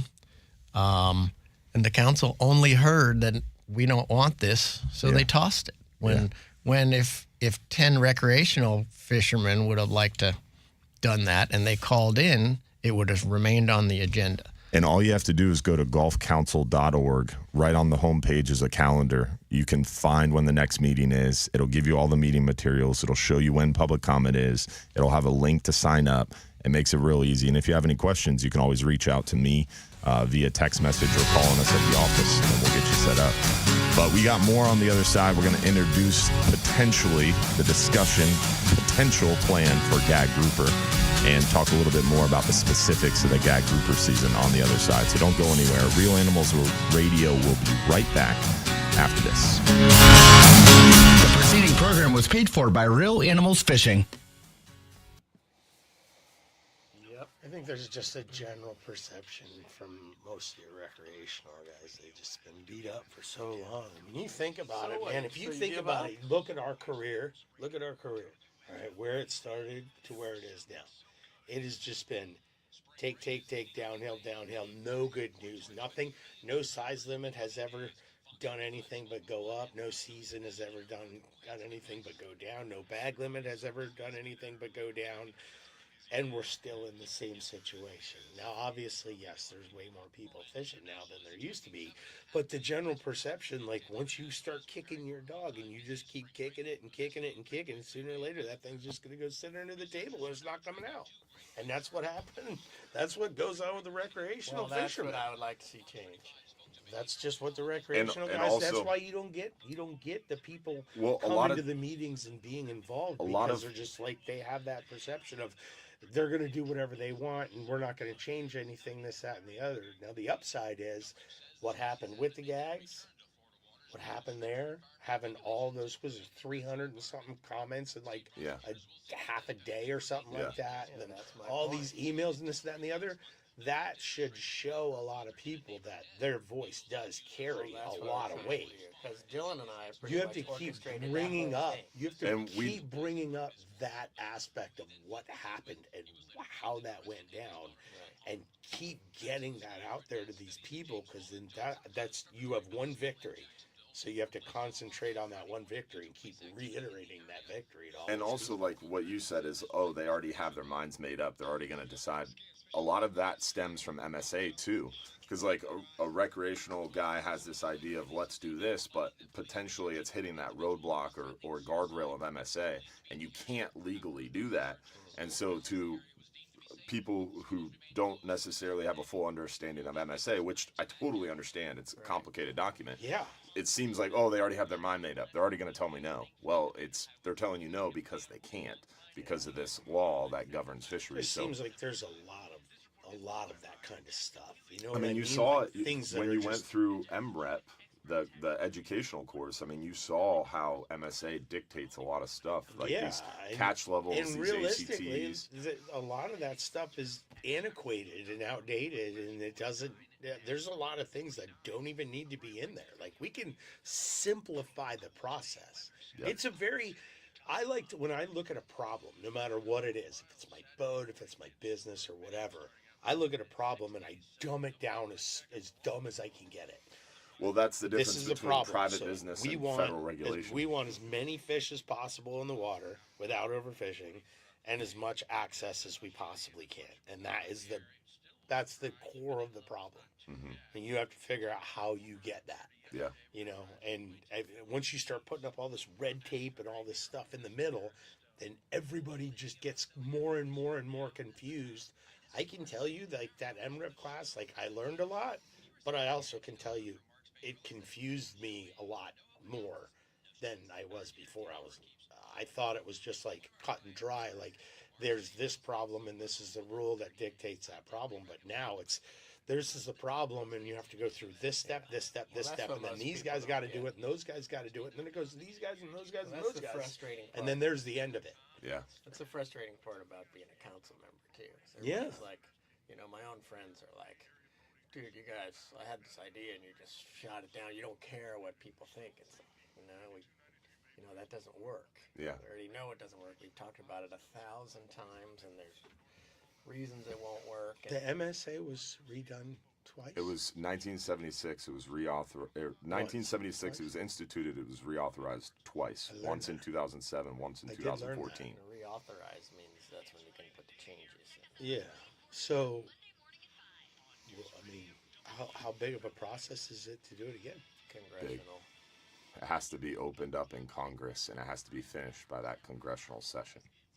But Ted Cruz is the current Natural Resources committee member or committee chair, and there's been discussions out of his office that they are potentially open to reauthorizing or potentially evaluating reauthorization. I mean, things have to change, right? When technology changes and things like that change, fisheries change, things boom, look at like red snapper now compared to when we were little kids. Like, we didn't see red snapper, and now they're everywhere. We can target them like that. Like, there's a few more yellowtail snappers in our zone nowadays too. Yellowtail, more this, that, and muttons. the other. But then you can look at things like hogfish, like they used to be all you wanted, and They're not anymore. they've actually kind of shifted, right? The guys up north, your area, north of you, those guys catch more and bigger hogfish than we ever have. Yeah. Oh my gosh, it's ridiculous. Maybe you've been making a wrong turn coming down, I don't fish. going south. You should be going north. Like, there was a... He's trying to keep you north of the 28 There's a line. guy... we got to get that in I there, don't too. fish. There's a guy that I met at Don's the other day. And it's a father and son, and they got a charter boat up Steenhatchee. Sea Hag, something or other. Sea Hag Marina. Yeah, and the guy's name was Sean or something like that. Jeez. Sean was the guy's name. They got a 36 contender. They just went to Masters and put Zooks on it. Nice guy. Both of them were real nice. But he's showing me pictures of the hogfish that they're catching up there in that shallow water. Done like 15 pounders, 30, 40 foot. Or that. Oh, wait, no. He's not. No, they're catching them in as shallow as 30, 40 foot. They're right, now it's us. Catching them in the grounds. Welcome to the Bartow Ford Hubbard's Marina, hosted by Captain Mike. Radio talking fishing this morning. We've got Captain Ed Walker, a Gulf Council member and owner of LightTackleCharters.com. We've also got Captain Steve Papen of Fintastic Fishing Charters in studio this morning, and we are pumped to be talking all things nearshore and offshore, and even inshore too. And we'd love to hear from you as well. 1-800-969-9352. We're going to get our safe boating tip of the week, brought to you by Visit St. Pete Clearwater. And after Captain Jim is done, we're going to dive into this gag grouper thing real quick. And then we've also got Captain Jeff Page on the line we're going to try to get to after the gag grouper conversation. So we'll start out with our buddy Captain Jim Fogel. How are you doing this morning? Good morning. Got some got several things here, but you got a good group in there. I think that's very noteworthy, and we're looking forward to the rest of the show. On Thursday, down 60 nautical miles off of Naples, a free diver was reported missing, and on Friday, I think it was, they found a spear gun dive belt underwater scooter. Yep. Have not found him. Yeah. Good guy. Really a shame. Guys had gone out of Venice. Did you know him? Yes, Drake Sweet. He used to fish, or he fishes out of Don's Dock, and he's out of Clearwater, I think. So he's local to our area in Central West Florida, but he fishes all up and down the coast, and he's gotten some beautiful fish, man. I've enjoyed following his exploits. Name? Drake. Yep. Drake what? Drake Sweet is his last name. Real good dude. Great fisherman. That's too bad. Last night, a tugboat reported an incident between the tug and a commercial fishing vessel. Apparently, the fishing vessel got in between the tug and his barges. Ooh. And the fishing vessel was sunk. That was a nightmare. And luckily, I guess a miracle, the guy managed, the lone guy, was one guy on the fishing vessel by himself. Anyway, somehow or other, he got onto one of the barges. Whoa. He grabbed the cable. Wow. That happened last night? Where was that? Last night, wow. I don't have, here we go. 12.5 nautical miles west of Honeymoon. Whoa. Oh, I know that. There's a tug and barge runs daily back and forth on that route. I like every single day. I think Lady Lauren, L-A-D-Y Lauren. The fishing vessel was Stella Sophia, S-O-F-I-A. Boy, I'll tell you what, that was a... So I've seen that rig. I run out of Tarpon Springs, and pretty often at night you get a kind of an odd radar picture, two things moving the same, and when it's rough, they stretch them out pretty far. Yeah, and so there's a cable in the water. It's easy to get in there if you don't know what you're doing. It's really easy to accidentally wander in. Wow. I've seen quite a few times where the barges, like they don't have like the regulations on the barge that light it. One little dim little light on there. And somebody told me, somebody from one of the port guys, I had him on the boat one day, and he said that they're like a battery operated, like little as light. A magnet. Battery goes down, and like I found one. They're so dull, and I've come across tons of them out there. Yeah, the lights on the actual tug are what you got to pay attention to. Yeah, right. It's always a good idea, as Ed Walker brought up, is you see that radar image. It's always a good idea to cut behind boats. Yeah. Never in front of them. Especially if you see two in a line. Just give them a lot of room. Yeah, it's kind of like dredges. You don't want to be anywhere near a dredge or a... Between them. tugboat. So the guy was okay, but now you're telling me there's a new wreck 12 miles off of Honeymoon Island somewhere. I think that's a possibility. Now we don't know exactly where. I've got a number for that. Yeah, if you could get back with me personally with that information. Yeah, I'll do that. I'll do that right away. Okay. All right. Only other thing I've got is that Coast Guard has had some problems with boats that are not carrying anchors and adequate anchor line anymore. They're just carrying their GPS trolling blender. Yeah. Margarita mixer. And when the trolling motor craps out and they call for assistance, the towboats are having a hard time finding them. Yeah. Because they're drifting. Yeah, we talked about that in the first hour of the segment, Captain Jim. Oh, did you? Okay, good. I'm sorry, I missed that. No worries. Captain Ed is a big trolling motor guy, and he was telling us how his trolling motor took a little bit of a dive on a recent trip, but he had his anchor with him. And I brought that up, how you've mentioned that in the past and how important it is to have the anchor on the boat. Just because you have a trolling motor doesn't mean that you shouldn't have the anchor and an appropriate amount of anchor line to anchor yourself if there is an emergency. Absolutely. All right, guys, keep up the good work. Appreciate you a lot. Thanks for the time. For the Coast Guard Auxiliary in St. Pete, Jim Fogel. Be safe out there. See you, buddy. We appreciate it, Captain Jim, as always. All right, so that was our Visit St. Pete Clearwater Safe Boating Tip of the Week, brought to you by our friends over there at Visit St. Pete Clearwater. Captain Mike always likes to emphasize Visit St. Pete Clearwater and then go back home. All right. If that's the message. Yeah, well, he's not here, so I have to carry on his traditions. Some charters about it. All right, so we are talking about gag grouper, and we've got Captain Jeff on the line, so I want to get to Captain Jeff Page, but the gag grouper situation, we mentioned we're measuring in state numbers, surfs, and it's monitored in surfs numbers. This last year in 2024, we had a 15-day season. Our quota was 170,000 pounds. Landings were estimated around 270,000 pounds, so we had a 100,000-pound overage. This year for 2025, we were supposed to have close to a 400,000 pound quota, which would have given us about 30 to 35 days in 2025. But with this 100,000 pound overage, quotas being reduced, a payback provision, an accountability measure in MSA. So it's forcing the quota down to about 210,000 pounds for 2025. If we landed 270,000 pounds in 15 days last year, and we only have 210,000 pounds to catch this year, you can estimate it's going to be shorter than 15 days.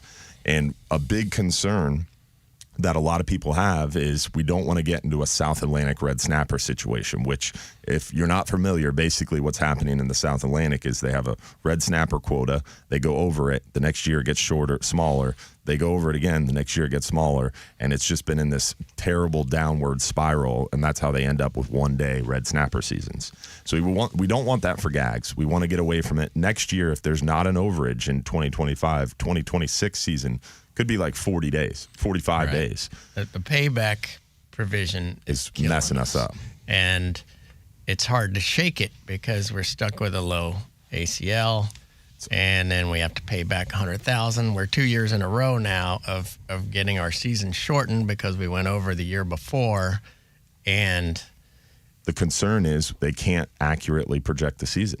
Right. And if we could break out of that, if we could not go over 1 year, then we would get our full quota. And like you said, it'd be 30, 40 days because the gag quota is going up every year. It's written in significantly, right? But the only thing holding us back from realizing it is this darn nagging payback. So one of the concerns is when you lower supply, meaning season gets shorter, demand gets higher. So if people say they have a 3-month or 4-month or 5-month red snapper season, then people spread their trips out. Hey, the weather's a little rough, I'll go later. When you have a season for gags that's only 15 days, people were rushing out there. Well, this year the season could be 6 days. Right. So then more people are going more frequently trying to capitalize on that fishery. So the concern is another overage. Right. So this year, what's being discussed as a potential is trying to build in some sort of buffer to prevent the overfishing. So this idea was floated around and is potentially being evaluated of putting in a sunsetted provision of lowering the bag limit by 50%. So going from 2 fish to 1 fish to see if that would give the buffer, or I guess you could say a self-instituted insulator to prevent overfishing, so that way in 2026 we could get that 30 or 40-day season. But it would automatically sunset at the end of 2025. So just for the 2025 season, potentially going to 1 fish to avoid an overage, which isn't good news and is super frustrating and is crazy to even think about. But personally, if we keep going down this road of overages and paybacks, do you have faith that NOAA can accurately forecast the season and prevent overfishing? The last 2 years in a row, they haven't. Red grouper, we've continued to go over the quota because the season projection wasn't right, and we've been over on red grouper 3 or 4 years in a row. What do you think, Steve?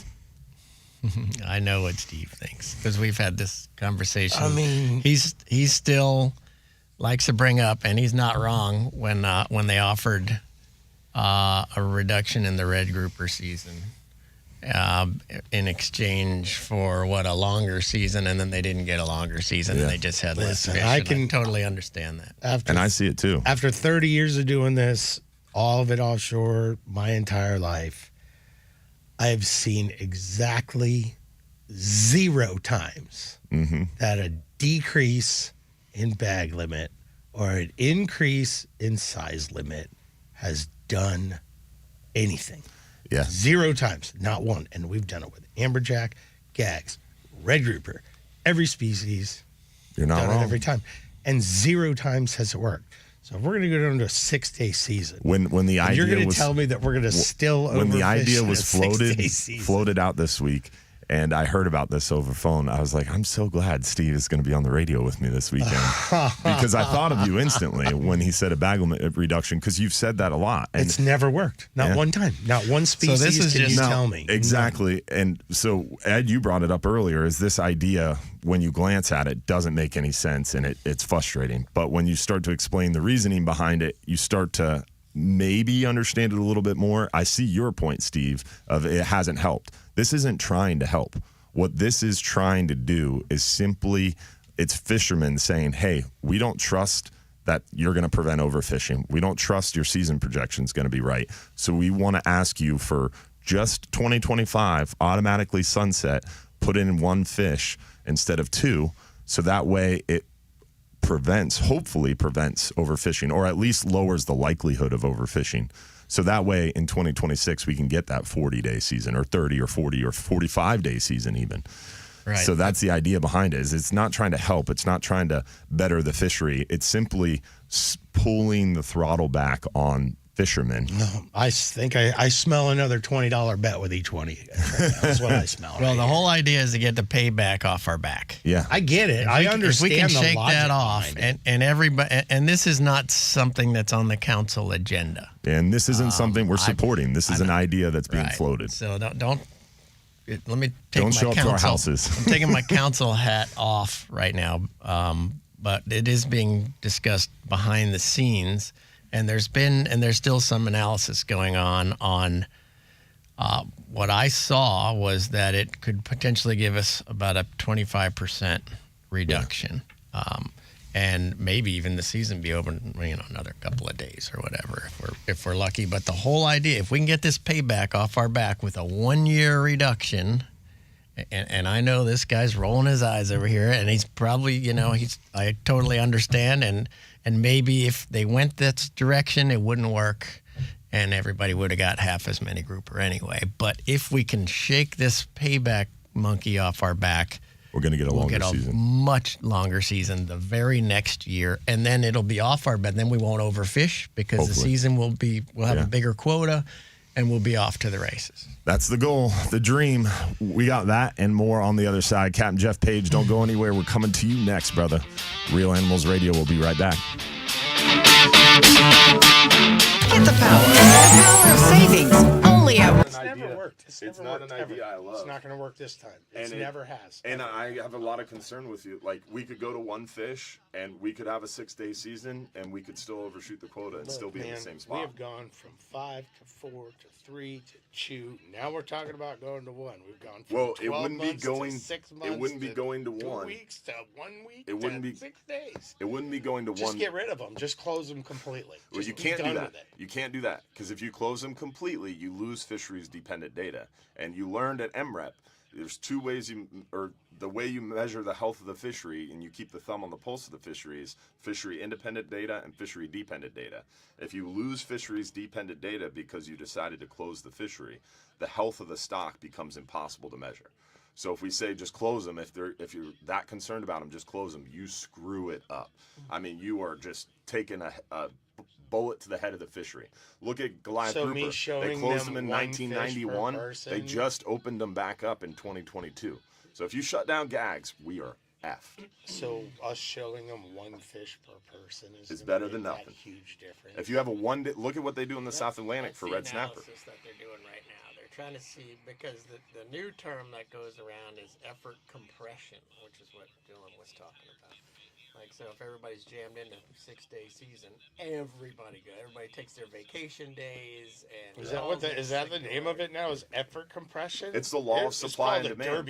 Derby season is what you call it. Law of supply and demand. You get rid of a derby season in one fishery, and this is the reason why we have to do the IFQs, because we're going to get rid of the derbies, and then meanwhile you create derbies in every other fishery there is. How would you suggest getting rid of the payback that we're the perpetual overfishing payback situation now? I mean, realistically, I have a hard time.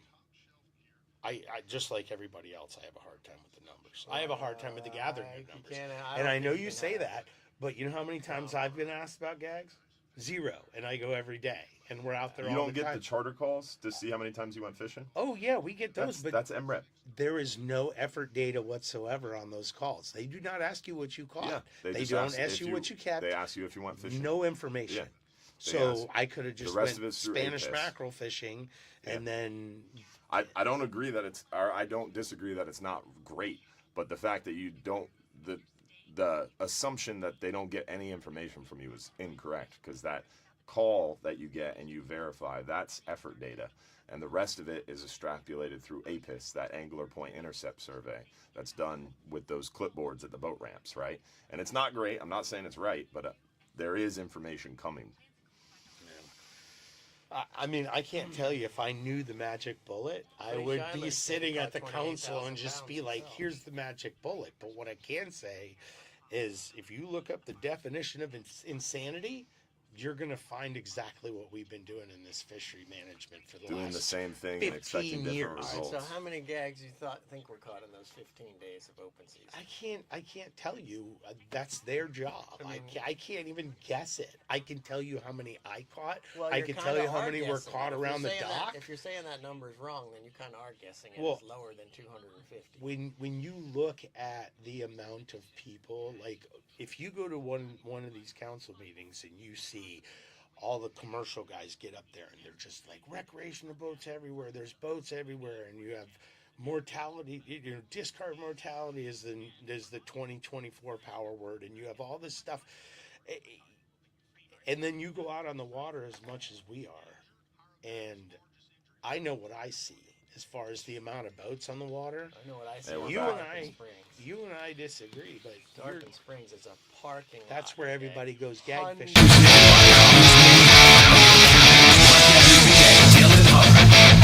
back, Bartow Ford, Real Animals Radio, talking fishing this morning. We've got Captain Steve Papen of Fintastic Fishing Charters, Captain Ed Walker of LightTackleCharters.com, and a Gulf of Mexico Fishery Management Council member. And we are going to get right into Captain Jeff Page from Sarasota, who's been waiting patiently on the line. We appreciate you, Captain Jeff. Good morning, man. I'm just driving up to Homosassa. Nice. I get to go up where Captain Mike's going, and I believe Mike Goodwine, Captain Mike Goodwine, and Danny Allen. Captain Danny Allen. Yes, sir. Yeah. So we got a whole slew of us going up there today for Ryan Rickard. It's what they call a grand reopening. It's been there but there's some new owners, and Ryan's the new general manager, so he's pulling it out all stops today, and it's going to be a fun day. Weather looks good, but I'll tell you, driving up this morning, I've been listening, and I've learned a lot about offshore fishing, and I've just reaffirmed why I don't do it. I hear you, man.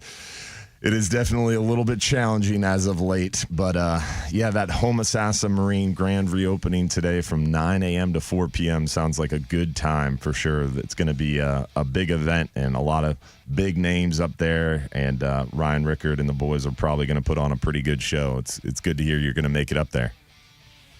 Yeah, we've got Mike Goodwine's going to be cooking on his Traeger grill, and I think they've got stuff for the kids and some really good raffle prizes and some really good deals on Yamaha motors and boats and stuff.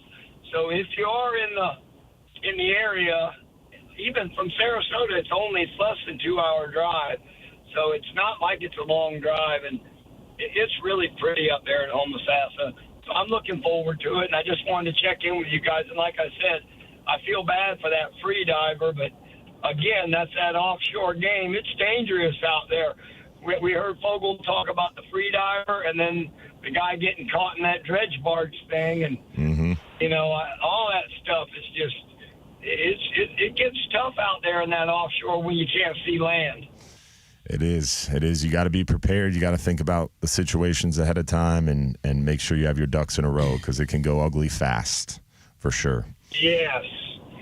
And Ed Walker, I met you a long time ago, back in the early days, with Paul Arcos. Used to have the Saltwater Angler magazine, and he would always have a booth there at the Frank Sargent show. Right. And Paul was a big help to me early in my career. Yeah, Paul and our good buddy John West, who had that magazine, so both good friends of mine.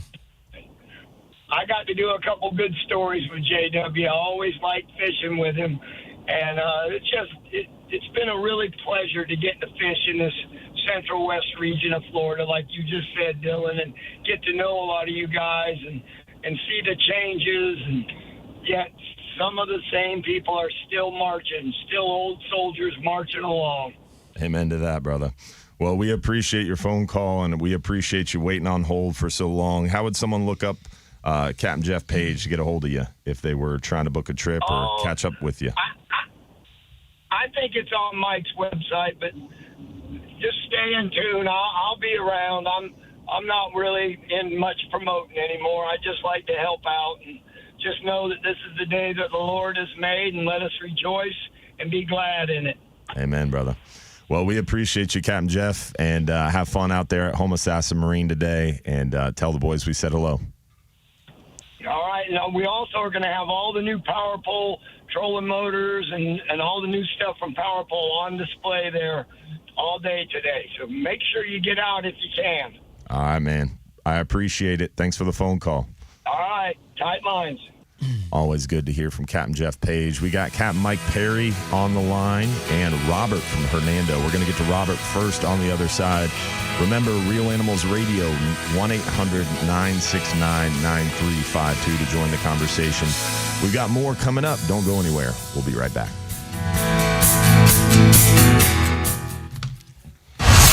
Jeff Page, still getting after it. Dude, he's an animal. And he says, not into promoting anymore. He's literally on the road all the time for Power Pole. Yeah. That's all. His whole life is promoting. I was just thinking that same thing. Yeah. I'll tell you what. Can you move your headphones away from that brake mic, Steve? That Power Pole charger that charges off your motors, dude, it's the greatest thing ever. Yeah. Like the Power Pole Charge, right? I think they call it Power Pole Move. The Move is the trolling motor. Else. It is Power Pole Charge. Yeah. Like I get home from a trip and my battery's full when I get home. And while you're out there, I never do run low, but if I did, I could just idle around for a while. Might even pull that anchor thing out if I still have one. And what happened to you? It'll charge my battery while I'm going, and I can talk on the internet on my Starlink while I'm out there. Beautiful. You gotta accept You technology. just turned into a you know what, Ed? You just turned into a super nerd. That's all. You know, I have the latest equipment. You're crazy not to.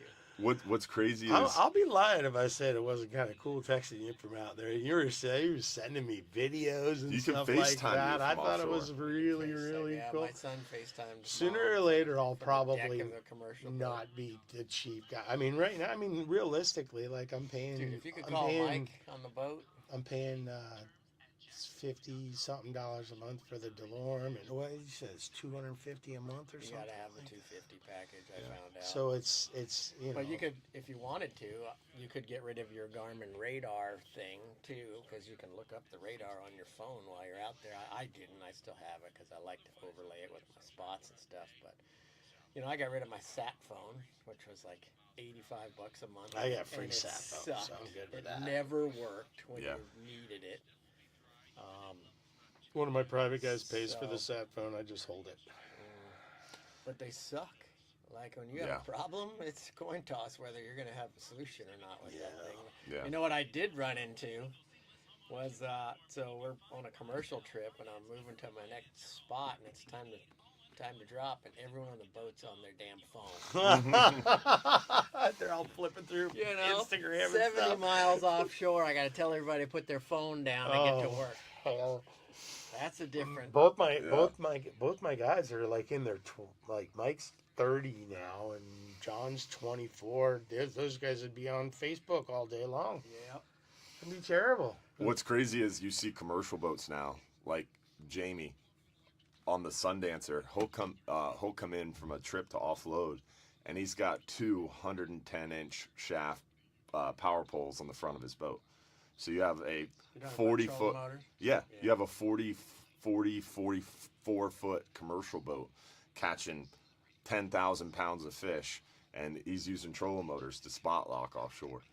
Wow. Crazy. Like a big inboard boat. Mm-hmm. No kidding, I haven't seen that yet. Yeah. Makes sense, though. I see it all the time. You have a commercial boat leaving John's Pass, and it's just a huge investment. I mean, it's a used, hard-working boat. I just put it on that 39. $7,000. I just put it on that 39. It was $14,000. Yeah, with that, you put the charger on it. Yeah, the charger and the 110-inch trolling motor and the lithium batteries, the Abyss battery, and all that stuff, and it was $14,000. Mm-hmm. The Abyss battery.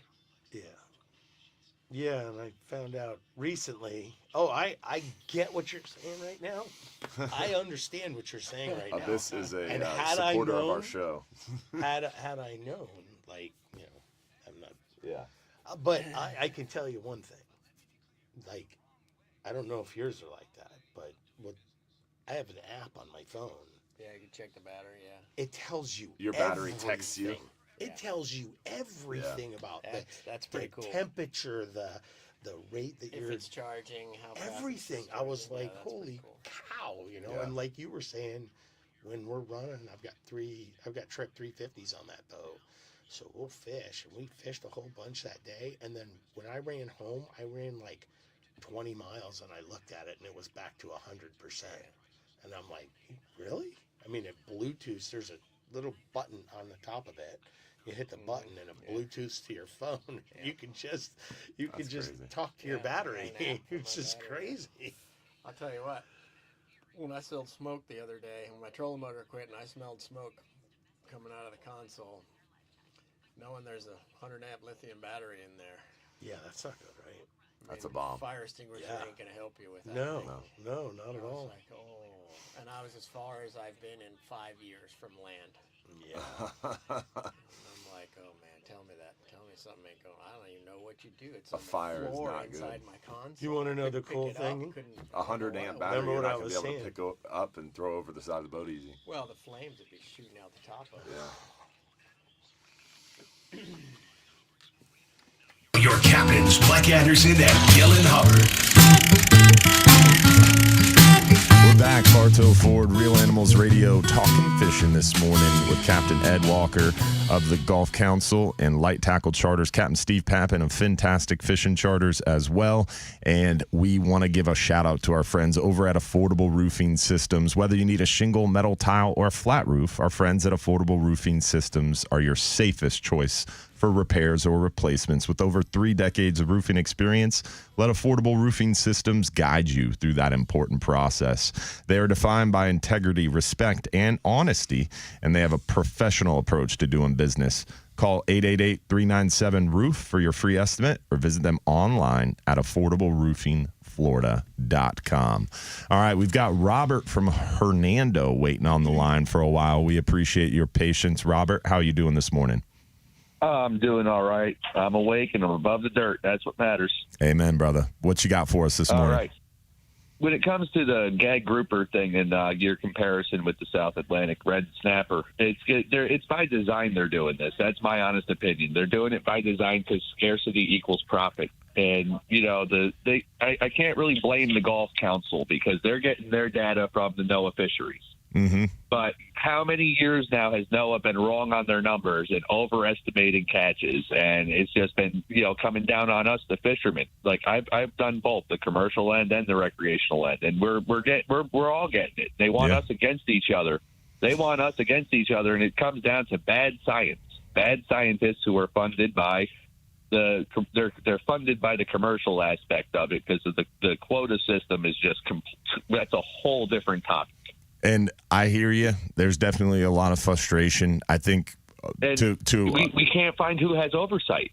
I've tried to find who has oversight of the Gulf Council, who has oversight of NOAA fisheries. There's no one that has oversight, and that's why I'm happy DOJ is stepping in, and I hope DOJ abolishes the whole thing and returns it back to the states.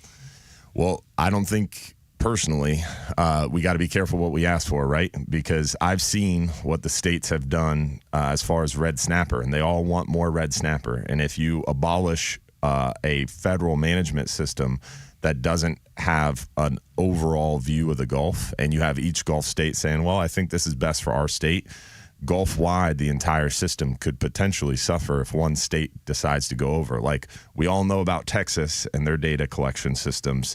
If you're involved in fisheries management, it's literally a joke the way they manage their fishery and the way they do their science.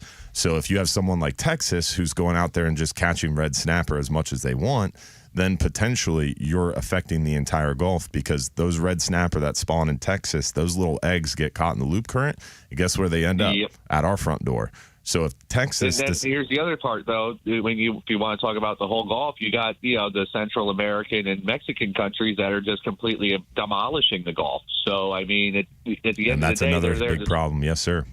Yeah, you're not wrong. They're there to serve us. They're there to serve us, the citizens. We elect, the Gulf Council is appointed by us, the people, to delegate what we need, not what the fisheries need, not what the scientists need, but what we, the people, need, and that's what they need to go back to remembering and getting. Robert, they need to get the bad science out. All right, I don't want to argue with you, Robert. I want to try to talk with you, right? But they're not appointed for us, the people. The Gulf of Mexico Fishery Management Council or the Gulf Council, when you become Gulf of America. So again, we talked earlier in the show, it's a congressional act that happened in 1976, and it was congressionally authorized as the Gulf of Mexico. So it is still the Gulf of Mexico as far as federal fisheries is concerned until MSA is reauthorized. But also, as far as what you said, the Gulf Council members, when they are appointed, they are actually charged with taking care of the fish. The fish is the whole point, is to keep a ecosystem that's balanced. And we try to maximize optimal yield, which is one of the national standards. So yes, people are in the equation and a big part of the equation, but they are not forefront. If people were the number one concern, then we'd have year-long seasons for everything, right? We'll just go out there and do whatever you want. That's not the point. The point is trying to conserve the species too. So it is a delicate balance, and trust me, I'm as frustrated as you are. But there's a lot. How many years have we heard the red snapper's endangered, and I can't go out there? I burned red snapper's not endangered. Red snapper's not endangered. No one's saying that. So look at how they come down on us, though. Look at on the commercial end, it's a fish that's making $7-8 a pound you're paying for the quota, and you're only making 90 cents on profit. But then there's on the a lot of recreational problems. end, you should Hey, never Robert, catch it. I got to let you go, buddy. We got a full board here. We want to get to other callers. I hear your conversation, and I'd love to talk to you more. Maybe give me a shout on the side. Shoot me an email. Definitely. Thank you, sir. Thank you guys for your time. And, hey, I'm not coming down on the council members. I'm coming down on the process that comes behind it because they get bad science, and then it screws everybody. I hear you, man. Have a good one, Robert. All right. Thanks for the call. And as far as the science goes, as we talked about earlier, there's improvements, right? Moving from MREP to state was positive, and there's more improvements that can and should happen. It's just a slow process, and that's what people get frustrated with. Yep, and it's, we chip away at it as best we can. Inside those guardrails of MSA. Inside the guardrails. That's what a lot of people don't understand. Friends of mine, they want, open the season up much bigger, but they don't understand the Science Center hands us how much the quota is going to be for the year. And then the SSC decides what the OFL is. Well, that's what I meant, the SSC, right? Yeah. So they hand you a number and they say, here's 500,000 pounds of whatever species. And now MSA you're the says Gulf you gotta Council. stay in there. Figure out how to split up 500,000 between the commercial guys, the for-hire guys, and the rec guys without going over. Here's a poop sandwich. Decide how many bites everybody gets to take. That's essentially what happens. Right. And so then the council members, they get some pushback like, I see plenty of fish out there.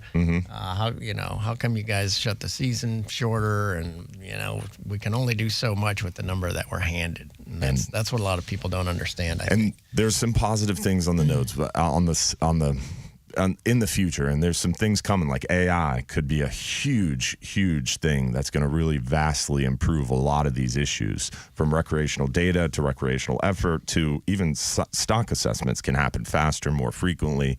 So there's things coming, and I still have faith is what I'm trying to say. Well, somebody has to. Yeah. If we all give up, what do you got? Yeah, exactly. That's one of the things I realized is, I'm just a fishing guy from around town here. Yeah. And went to some meetings, got more involved, and now I'm one of the council members. And I'm like, how'd I get here? They really don't have this all figured out. Yeah. Now that I'm there at the big table, and I was thinking, I'm going to get there, and these guys are going to know how many fish we caught and which way to go on all these things. And we're all just kind of kicking it around and trying to figure out the best way. But there's not an answer. A rule book.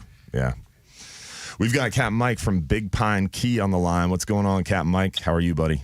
Hey guys, how y'all doing this morning? A full group of offshore fishermen, my dream. Isn't it beautiful?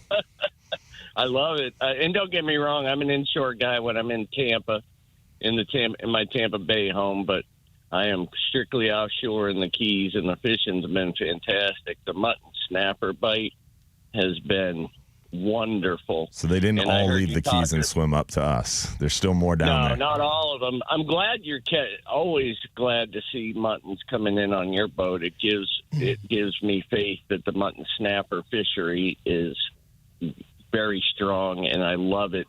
And I heard you talking about drift fishing on the big boat. It's kind of hard to drift fish with 25 and 30 foot lengths of leader, because when we target muttons, we do what you're supposed to do. So, but ran several days over in the Bahamas off Cat Island. Just got back the other day, and we caught some giant wahoo, 60 to 85. Our biggest one on my boat was 91. We went over 5 boats. It was a big group that wanted to go fish the Bahamas. So we made the run, and we stayed over there and fished around wahoo heaven is what we call Cat Island. And let me tell you, it was fantastic fishing. Fantastic. Awesome. Caught some fish I hadn't seen since fishing a lot in the Bahamas, the old Bahamian grouper and a lot of different snappers. And, they call mutton snapper mutton fish. And when you bring them in, they love them. The locals are trying to buy them right off you before you can fillet them, Wow. They're good eating fish, that's for sure. Yeah, very good. Good eating fish. on my political side, I was wondering what you guys thought about what Louisiana does with their guides. If you take a charter trip, you still have to buy a fishing license. Would money like that help the state of Florida and help what we do if they tried implementing something like that? There's been discussions of that multiple times. It came up most recently last year of about eliminating the charter license, which would allow a charter captain to buy a license that covers people on his boat or her boat. And they ultimately decided to not evaluate that. But there has been times that it's come up, but the state of Florida has enough funding, so they haven't crossed that hurdle. Because essentially what you're doing when that happens is enough people buying fishing licenses, you get matching federal funds. I forget the name of the funding system, but essentially Florida was already getting enough matching funds, so there wasn't really a big need for it. But if that number goes down or dips, then the conversation would be eliminating that charter license. What I do like that Louisiana does and that I would support is if you are a state of Florida resident and you go buy a charter license to operate a charter, it's like $800 for the big one, $200, $300 for the small one. But if you're from out of state, if you're from Georgia and you come down in the summer to run red snapper charters, it's $800 for you too, or $200 for you too. If you're out of state resident and you go to Louisiana to run charters, it's $3,000 to get a license to operate charters in their state. Hello, Chair. Well, if you're going to make a living in someone else's state, you could contribute to their. If you're not a state of Florida resident and you want to run a charter here, you should pay more money. I agree. 100%. Absolutely. It's kind of like what we've done with, and I hate to say it, for people who bring their own boats, but our boat ramps. There's not enough. It's extended down into my part of the Keys now. That they tried it in Islamorada, it's stuck. $50. They did it Merritt. 50. It's up. There's several around me that are $70, $75, $80 to launch a boat. Unless you're a resident, then it's free. So what's the message there? Yes. Keep your Miami jet ski rigs off of our boat ramp is what that means. Right, that, and come fish with me. I don't have to pay to drop the boat in the water. Right, and how often is that? How often is that vote not going to pass? Yeah. When the local commission says, "You guys think it should be free for all of us," and $50 for everybody else, that's a unanimous vote every time. Wow. Oh, for sure. But I understand it. They've had some real issues down there with people coming down and leaving trash on everywhere they go at the end of the weekend, and it's sad to see that it came to that. It is. Well, to close this out, the fishing's been fantastic here in the Keys, and everything's here. And I heard you talking about the blackfin tuna. We're getting lots of blackfin, but lots of mini blackfin right now. You'll get one good size, big football size one, but you get a bunch of minis before you get the bigger ones to come in. And love fishing. Love it when the shrimp boats are parked towards the Atlantic, because that's where I go and people want some blackfin tuna. It's a target to fish behind the shrimp boats. Yes, sir. How would you reach you if you're trying to get a hold of you? We're up against the break here and got somewhere we got to get to. 813-434-8086. But the easiest way for all the residents in this area is reach out to Captain Mike Anderson, 1-866-GAMEFISH, and he'll point you in our direction. And if I'm booked up, I'll get you on with several offshore, inshore guys right out of our marina. You're the man. Them all. Thanks, Captain Mike. We appreciate you, buddy. As always, a pleasure to hear from Captain Mike. We got Captain Justin Moore, and wanted to get to him before we close out the show. What's going on, Justin? How are you? Hey, good morning. Good morning. Good morning, Eddie, Steve. Morning. Hey, Justin. Everything's good. Everything's Watching good. the moon go down. Yeah, bright this morning. Yeah, it is. Yeah, it is. But, hey, I don't think Robert, that last caller, Dylan, realizes that you bench over 300 pounds.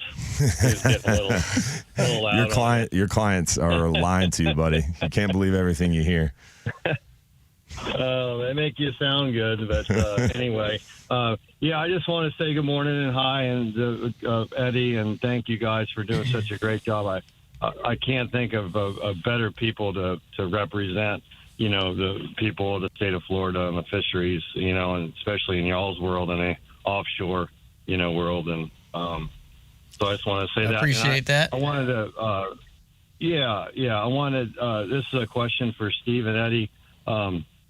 And I don't know, how much the recreational and the inside 9-mile state waters influences the offshore world, but why not on the gags, okay, do a slot limit and let the bigger fish make it west, if that's the case, if that's the problem. And even at that, between the red tides, I know here, like Tampa Bay, Sarasota Bay, we don't have the fishery that we had. And they can make all the rules in the world. This is a whole other thing. You guys know how much I'm on the water. We have zero law enforcement from FWC. You can go up in Tampa Bay any weekend. I will place a bet on it. And you will not see an FWC boat checking during grouper season. That is another whole problem. Severely lacking law enforcement in this state. Is it money? Well, what's the problem with the amount of people we have harvesting? We're talking about protecting and doing all this. But listen, I see guys trolling $20 and $30 plugs when it's not grouper season. They're not catching trout and redfish. I mean, what's going on here? Yeah, you're not wrong. There's plenty of sneaking gags in, I think. We are up against the break, Cap, but I didn't want to miss out on getting to you. I'd like to hear what. Yeah, I'd like to hear what. I'll give you an answer when we come back, Justin. We appreciate you, buddy. Good fishing, everybody. Thank you guys for everything you do. Have a great weekend. I appreciate you, Captain Justin Moore, legendary family out of Anna Maria. Definitely look them up to book a trip if you're out there. Real Animals Radio will be right back after this.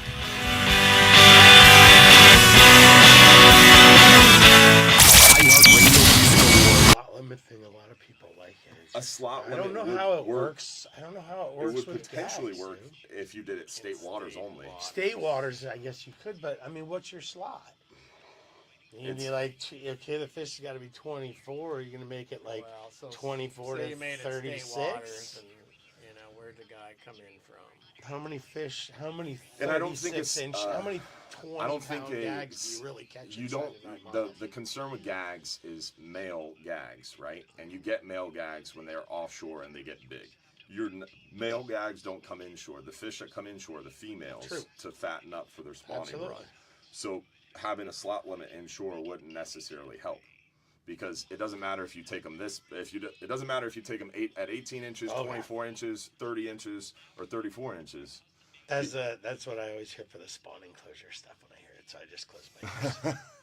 But what I'm saying is, if you're taking a fish that could potentially become a male, it doesn't matter what size you take it, it's not going to become a male. That's the same argument I always get when I talk to everybody about the spawning closure stuff. But my argument is, we're protecting them while they're there to I think there's two different arguments, right? Is he was proposing a slot limit to help the species grow.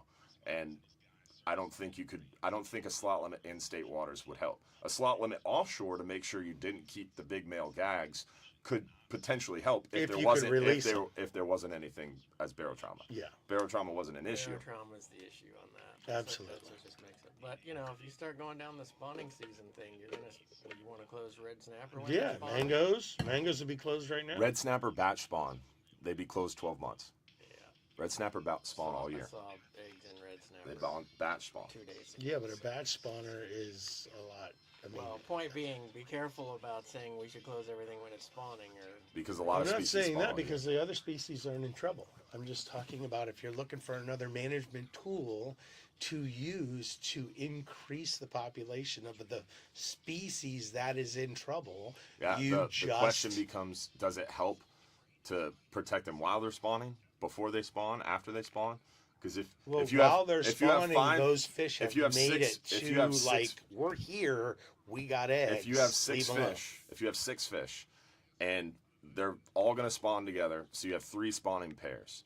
If your season is closed during the spawn, all 6 fish get to spawn. Great. But if your season is open right before the spawn, and you catch one of those 6 fish, now you only have 2 spawning pairs. Right. So if we're worried about protecting spawns, I'm just talking about protecting them while they're there. There's already a precedent that they do it for muttons. They do it for Nassau grouper. Both of those spawning aggregation aggregate fish, just like gags are. red grouper are not. But now there's red more snapper evidence. Are not. Mangroves are not. There's more evidence now Those that are. gag grouper spawn in aggregations, yes, but they also batch spawn in small numbers. Well, how big of them aggregations are you seeing when you're gag fishing? A lot. So we have look at Chris Sar's numbers in the grounds from the 80s. No, I mean it was in the it was in the early 2000s actually, but I mean that was 210 head plus another 170 on one stop. That's a lot. That's a staggering amount. I've had 50, 60 headers. You've had 50. Best stop I ever had was 82 head, but that was in 50 feet of water where they weren't spawning. Well, I've had I had a 60 header and 150. We'll have to ask Hayden about it. 60-some header. But my whole point is behind it is just like, now we're here. This is where they are. They're all having eggs. This is their spawning area. Like, that's when you protect them. All right, we're back. We got a super short segment here.